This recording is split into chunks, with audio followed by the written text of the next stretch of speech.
இன்றைக்கு நாம் தியானிக்க இருக்கிற வசனம் நீதிமொழிகள் 10ஆம் அதிகாரம் 27வது வசனம். கர்த்தருக்கு பயப்படுதல் ஆயுசு நாட்களை பெருக பண்ணும், துன்மார்க்கருடைய வருஷங்களோ குறுகி போகும். அப்ப ஆயுசு நாட்கள் பெருக பண்ணணும்னா முதலாவது நாம் கர்த்தருக்கு பயப்படுதல்.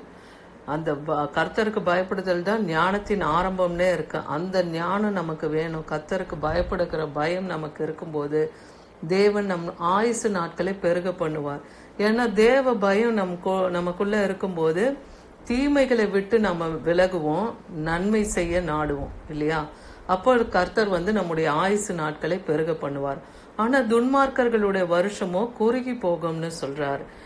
அதே போல தேவன் ஒருவரால் மாத்திரம்தான் நம்முடைய நாட்கள் பெருகும்னு நீதிமொழிகள் 9:11 எழுதியிருக்குது. என்னாலே உன் நாட்கள் பெருகும், உன் ஆயுசின் வருஷங்கள் விருத்தியாகும். அப்ப தேவன் ஒருவரால் மாத்திரம்தான் நம்முடைய ஆயுசு நாட்களை பெருக பண்ணவும், நம்முடைய ஆயுசின் வருஷங்களை விருத்தியாக்க பண்ணவும் அவரால் ஒருவரால் மாத்திரம்தான் நமக்கு அது கிடைக்கும். அதே போல எவைகளை நாம் இருதயத்திலே காத்து கொண்டால் நம்முடைய ஆயுசு நாட்கள் பெருகுமா?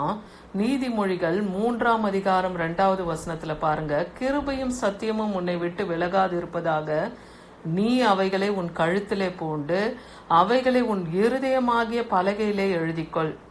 தேவனுடைய கிருபையும் அவருடைய சத்தியமும், சத்தியம் என்பது தேவனுடைய வார்த்தை வசனம்.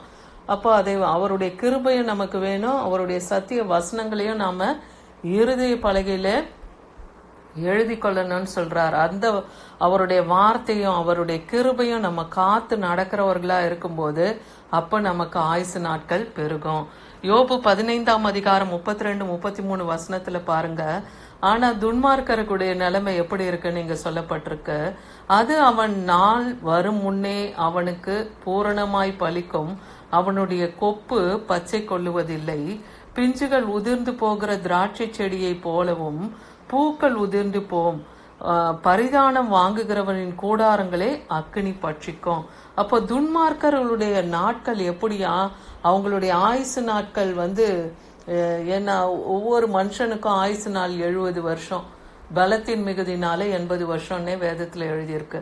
அப்போ அந்த 70 வருஷங்களே அந்த துன்மார்க்கன் அடைந்து தீருவதற்கு முன்பாகவே அவன் மரித்து போகிறான். எப்படின்னா, எப்படி ஒரு கொப்புல அதாவது ஒரு கிளையில பச்சை இலை கொல்லாமலே அது பட்டு போகுதோ அது போல அவனுடைய ஆயுசு நாள் பூர்ணமடையாமல் அது போகுமா? அதே போல திராட்சை செடியில் எப்படி பிஞ்சு வருவதற்கு முன்பாகவே இந்த பூக்கள் உதிர்ந்து போகுதோ அது போல பரிதானம் வாங்குகிறவன், லஞ்சம் வாங்குகிறவனுடைய காரியங்களும் எப்படி இருக்குமா? அவனுடைய கூடாரங்களை அக்கினி பட்சிக்கும், அவன் கூடாரத்தை அக்கினி பட்சித்து போடுன்றார். அப்படிப்பட்ட துன்மார்க்கர்களுடைய நாட்கள் வரும் முன்னே அவங்களுடைய நாட்கள் வரும் முன்னே அவங்களுடைய ஆயுசு பூர்ணமா அது பலிக்காதபடிக்கு அது போயிடுமா? அதாவது குறைந்த நாட்கள்லயே அவன் நாட்கள் முடிவதற்கு முன்பாகவே அவனுடைய மரணம் நடக்கும்னு சொல்றாரு. அதே போல யோபு 15ஆம் அதிகாரம் 31வது வசனத்துல பாத்தீங்கன்னா, வழி தப்பினவன் மாயையை நம்பானாக, நம்பினால் மாயையே அவன் பலனாயிருக்கும். இப்போ அதாவது சிலர் மாயான காரியங்களையே நம்பி வாழ்ந்தாங்கன்னா அவனுடைய பலனும் எப்படிதான் இருக்கும்? சில மாயான பிம்பங்களை தான் நம்பி வாழ்வாங்க உலகத்துல.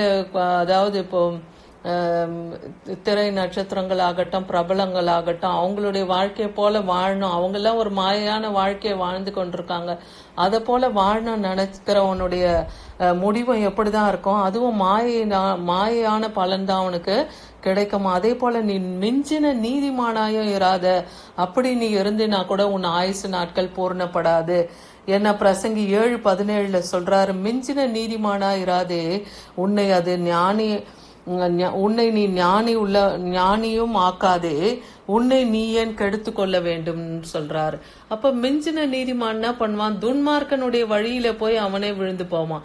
அவனுக்கு அவன் நல்லது செய்வதாக போயே அவனுடைய நன்மையை அவன் கெடுத்து கொள்வது ஏன்னு கேக்குறாரு. உன்னை நீ ஞானியாக எண்ணாத, அப்படிப்பட்ட நீ மிஞ்சின நீதிமானாய் நீ நடக்காதன்னு சொல்றாரு.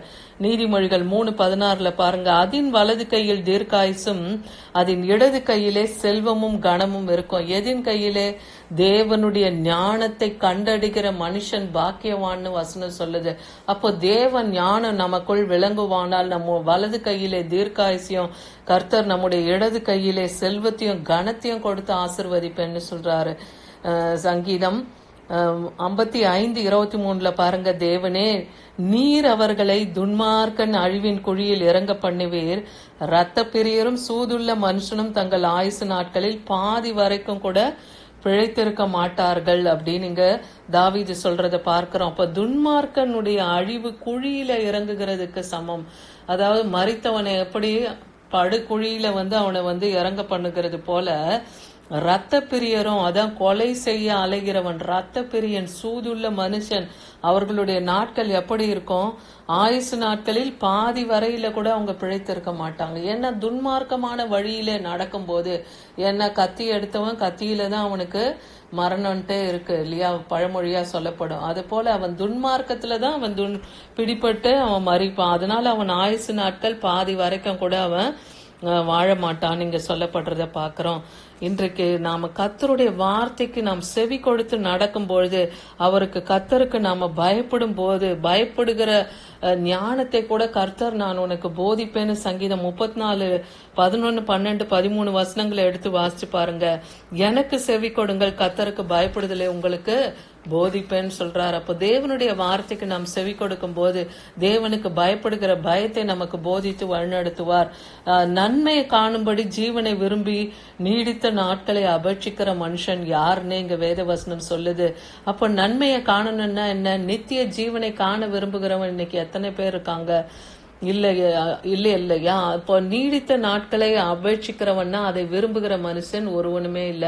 நீடித்த நாட்களாய் நாம் நித்திய ஜீவன்ல தேவனோடு கூட இருக்க போகிறோம். அந்த நன்மையான ஈவை அடையணும். அது குறித்தெல்லாம் எண்ணுகிற மனுஷங்க இன்னைக்கு யார் இருக்கான்னு சொல்றாரு.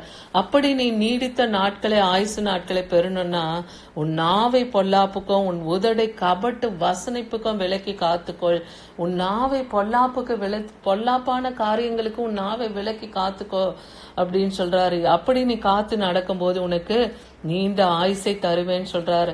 சங்கீதம் 21:4 பாருங்க, அவர் உம்மிடத்துல ஆயுசை கேட்டார், நீர் அவருக்கு என்றென்றுக்கும் உள்ள தீர்க்காயுசை அளித்தீர். தேவனிடத்துல இப்போ நாம கூட ஆயுசு நாட்களை பூர்ணப்படுத்தும்படியாய் கேட்கும் போது தேவன் நமக்கு தீர்க்க ஆயுசை தரவும் வல்லமையுள்ளவரா இருக்கிறாரு. இன்னைக்கு அநேக வியாதி பலவீனத்துல மரணத்தை நோக்கி போகிறவர்கள் அநேகர் இருக்கலாம். இன்னைக்கு அவர்களுக்கு கர்த்தர் சொல்லுகிற வார்த்தை என்ன? அவரிடத்துல நாம் ஆயுசு நாட்களை கேட்கும் போது தேவன் நமக்கு பூர்ணமாய் தீர்க்க ஆயுசை தர அவர் வல்லமையுள்ள தேவனா இருக்கிறார். அப்போ துன்மார்க்கரை போல காலம் வரும் முன்னே நாம் அழிந்து போகாதபடிக்கு, நம் ஆயுசு நாட்கள்ல பாதி நாட்களுக்குள் நமக்கு முடிவு காணாதபடிக்கு தேவனுக்கு பிரியமாய் தேவ பயத்தோடு இருந்து நன்மையை காணவும், ஜீவனை விரும்பவும், நித்திய ஜீவனை விரும்பவும், தேவனிடத்திலே நாம் பொல்லாப்பை விட்டு விலகி நம்முடைய உதடுகளை கபட்டு வசனிப்புக்கு நாம காத்து நடக்கும் போது தேவன் நமக்கு நித்திய ஆயுசை, பூர்ண வயதை நமக்கு தேவன் கொடுத்து ஆசிர்வதிக்க வல்லமையுள்ளவரா இருக்கிறார். ஏன்னா இன்னைக்கு கர்த்தர் சொன்ன அந்த வார்த்தையின்படி கர்த்தருக்கு பயப்படுதல் நம்ம ஆயுசு நாட்களை பெருக பண்ணும். துன்மார்க்கருடைய வருஷங்களோ குறுகி போகும். இந்த வார்த்தையின்படி தேவனுக்கு நாம பயந்து நடக்கும் பொழுது கர்த்தருக்கு பயப்படுகிற பயம் நமக்கு ஞானத்தை தரும். அது நம் ஆயுசு நாட்களையும் பெருக பண்ணும். ஆமேன்.